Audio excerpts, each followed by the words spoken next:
శ్రీమాత్రే నమః. నేను మీ చెల్లా జ్యోతిర్మయి. ఓం వైబ్స్కు స్వాగతం. ఈ వీడియోలో చార్ధామ్ యాత్రలోని 2వ పుణ్యస్థలం దక్షిణాన ఉన్న రామేశ్వరం విశిష్టత గురించి తెలిపే ప్రయత్నం చేస్తాను. రామేశ్వరం తమిళనాడు రాష్ట్రంలోని రామనాథపురం జిల్లాలో ఉంది. ఇక్కడ రామనాథస్వామి దేవాలయం ఎంతో ప్రసిద్ధి చెందింది. ఈ ఆలయము 12 జ్యోతిర్లింగాలతో 7వ జ్యోతిర్లింగంగా ఈశ్వరుడు కొలవబడుతున్నారు. ఇక్కడ శివలింగం సీతారాములతో పూజలను అందుకుంది అని పురాణ కథనం. హిందూ ఇతిహాసాల ప్రకారం శ్రీరాముడు రావణాసురుడిని సంహరించి అయోధ్యకు తిరిగి వచ్చే సమయంలో శివుడిని రామేశ్వరంలో పూజించారు. బ్రహ్మహత్యా పాతకం నుండి బయటపడడానికి శివుడిని పూజించమని ఋషులు చెబుతారు. రాముడు శివుణ్ణి కొలుచుటకు లింగాన్ని ప్రతిష్ఠించాలనుకొని హనుమంతుణ్ణి హిమాలయాల నుండి లింగాన్ని తీసుకురమ్మని చెబుతారు. హనుమంతుడు తెచ్చేలోపుగానే సమయం మించిపోతుందని గ్రహించిన సీతాదేవి ఇసుకతో లింగం తయారు చేసి వారిరువురూ కలిసి ఆరాధనలు చేస్తారు. ఈ లింగమే రామనాథస్వామి ఆలయంలో పూజలందుకుంటుందని నమ్ముతారు. తరువాత హనుమంతుడు శివలింగంతో వచ్చినప్పుడు ఆ లింగాన్ని కూడా శ్రీరాముడు ఈ రామనాథ మందిర పరిసరాల్లో ప్రతిష్ఠించారు. దీనిని విశ్వలింగంగా కొలుస్తున్నారు. ఈ ఆలయం 12వ శతాబ్దంలో పాండ్య రాజవంశం విస్తరించింది. రామేశ్వరంలో 64 తీర్థాలు ఉన్నాయి, కానీ ముఖ్యమైనవిగా 24 తీర్థాలు చెప్పబడ్డాయి. అందులో మొదటిది అగ్నితీర్థం. సీతాదేవి తన భర్త శ్రీరాముడికి తన పవిత్రతను నిరూపించుకోవాలనే ఉద్దేశంతో లక్ష్మణుడిని అగ్నిని వెలిగించమని కోరిందని పురాణాలు చెబుతున్నాయి. లక్ష్మణుడు వెలిగించిన మంటలలో సీతాదేవికి ఏ హాని జరగలేదు. తనను తాను పరిశుద్ధరాలిగా నిరూపించుకుంటుంది. అగ్నిదేవుడు పశ్చాత్తాపంతో రామేశ్వరంలోని సముద్రంలో స్నానమాచరించి శివుడిని ప్రార్థించాడు. అందువల్ల ఈ ప్రదేశానికి అగ్నితీర్థం అని పేరు వచ్చింది. అగ్నితీర్థంలో స్నానం చేస్తే సకల పాపాలు తొలగిపోతాయని నమ్ముతారు. అందుకే యాత్రికులు ముందుగా అగ్నితీర్థంలో స్నానమాచరించి తరువాత ఆలయంలోని 22 బావుల్లో పవిత్ర స్నానాలు చేస్తారు. రావణ సంహారం తర్వాత శ్రీరాముడు వివిధ పుణ్యక్షేత్రాల నుండి నీటిని అభ్యర్థించి రాముడి అమ్ముల పొదిలో మిగిలిన 22 బాణాలతోనే ఇక్కడ 22 బావుల్ని సృష్టించాడని పండితులు చెబుతున్నారు. ఈ బావులన్నిటిలోనూ ఔషధ గుణాలు ఉన్నాయని, స్నానమాచరిస్తే ఆరోగ్యవంతులవుతారని నమ్ముతారు. ఈ 22 బావులలో స్నానమాచరించడం సర్వతీర్థ స్నానమని ఆదిశంకరాచార్యుల వారు చెప్పారు. యాత్రికులు 22 బావులలో స్నానమాచరించి రామనాథస్వామిని, విశ్వలింగాన్ని దర్శించుకుంటారు. ఈ ఆలయంలో స్ఫటికలింగ దర్శనం విశేషం. తెల్లవారుజామున ఉదయం 5 నుండి 6 గంటల మధ్య దర్శనం లభిస్తుంది. ఈ సమయంలో పూజారులు భక్తులు తెచ్చిన కాశీలో గంగనీరుని తీసుకుని శివలింగానికి అభిషేకం చేస్తారు. ఈ స్ఫటికలింగం ఆదిశంకరాచార్యుల వారు ప్రతిష్ఠించారు.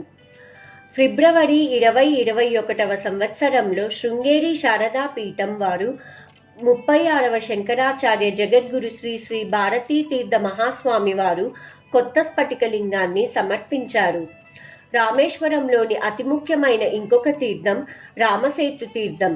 ఈ తీర్థం రామేశ్వరం నుండి 20 కిలోమీటర్ల దూరంలో ఉన్న ధనుష్కోడి అనే ప్రాంతంలో ఉంది. సీతాదేవిని అపహరించిన రావణుడు లంకలోనే బంధించాడని తెలియగానే వానరసేనతో దక్షిణ దిక్కుకు కదిలింది. సుగ్రీవుడి ఆదేశాలతో కదిలిన ఆ సేనకు నీలుడు అనే వానరుడు నాయకత్వం వహించాడు. అక్కడి నుంచి లంకకు చేరడం ఎలా అనే మీమాంస మొదలైంది. దాంతో అందరూ కలిసి రామసేతు అనే వారధిని నిర్మించాలని అనుకున్నారు. వాల్మీకి రామాయణం ప్రకారం యుద్ధకాండలో 22వ సర్గలో రామసేతు గురించి చెప్పబడి ఉంది. పర్వత ఆకారం గల వానరులు పెద్ద పెద్ద వృక్షములను, కొండలను పెకిలించి చిన్న చిన్న ముక్కలుగా చేసి సముద్రం వద్దకు తీసుకుని వచ్చారు.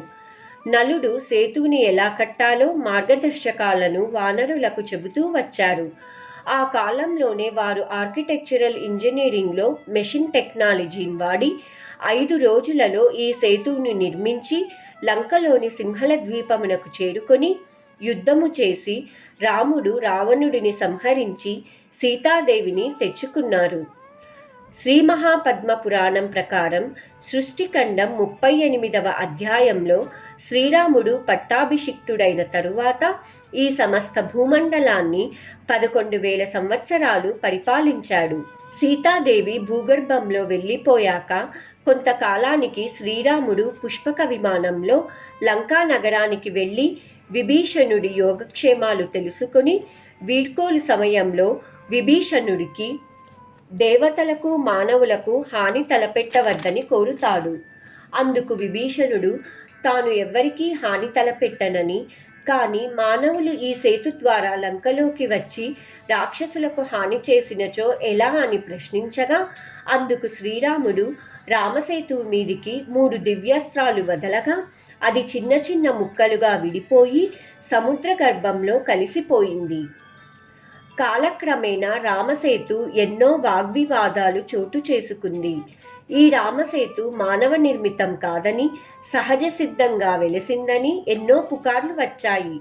దశాబ్దాల పాటు సుదీర్ఘంగా పరిశోధనలు జరిపాయి. ఇప్పటికీ ఏ అధికారిక ప్రకటనలు రాలేదు. కానీ 2017వ సంవత్సరంలో అమెరికాలోని ఒక సైన్స్ ఛానల్ ఉపగ్రహాల చిత్రాల ద్వారా మరియు ఎంతోమంది శాస్త్రజ్ఞుల పరిశోధనలతో రామసేతు ప్రకృతి సిద్ధం కాదని, 30 మైళ్లకు పైగా పొడవున్న ఈ వారధి మానవ నిర్మితమే అని ప్రకటించింది. శాస్త్రం లాజిక్స్పై ఆధారపడితే ఆధ్యాత్మికం నమ్మకంతో వెల్లివిస్తుంది. ఆ విశ్వాసమే దైవశక్తి. ధనుష్కోడిలోని మరొక విశేషమైనది విల్లోండి తీర్థం. రామాయణ కాలంలో రాముడు రామేశ్వరానికి వచ్చి శివలింగం ప్రతిష్ఠించాక సీతాదేవి తనకు దాహం వేస్తుందని తెలుపగా రాముడు తన బాణాన్ని సముద్రంలోకి సంధించగా అక్కడ ఒక తీపి నీటి బుడగ ఉద్భవించింది. ఆ తీర్థంలోని నీరు సీతాదేవి దాహాన్ని తీర్చిందని స్థల పురాణం. విల్లోండి అనగా బాణం గుచ్చుకున్న ప్రదేశం, తీర్థం అంటే నీరు అని అనువదిస్తుంది. సముద్రంలోకి విస్తరించి ఉన్న 120 అడుగుల పొడవైన వంతెన మధ్యలో ఈ బావిని యాత్రికులు చూడవచ్చు. అక్కడి నుండి యాత్రికులు సమీపంలో ఉన్న కోదండరామస్వామి దేవాలయం దర్శించుకుంటారు.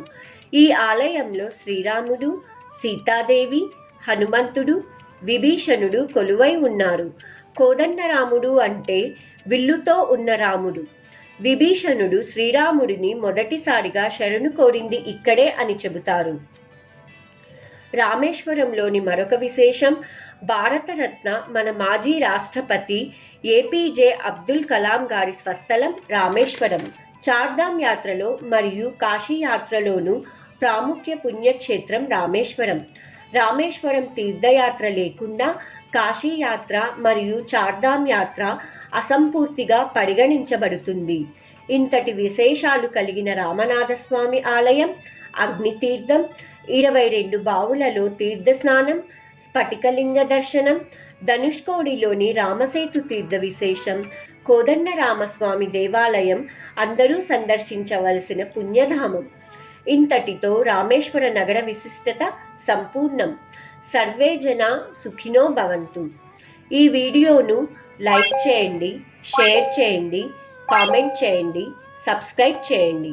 మరొక వీడియోలో చార్ధామ్ యాత్రలోని 3వ పుణ్యస్థలమైన ద్వారకా నగరం గురించి తెలిపే ప్రయత్నం చేస్తాను. అందరికీ శుభం జరగాలని కోరుకుంటూ మీ చెల్లా జ్యోతిర్మయి.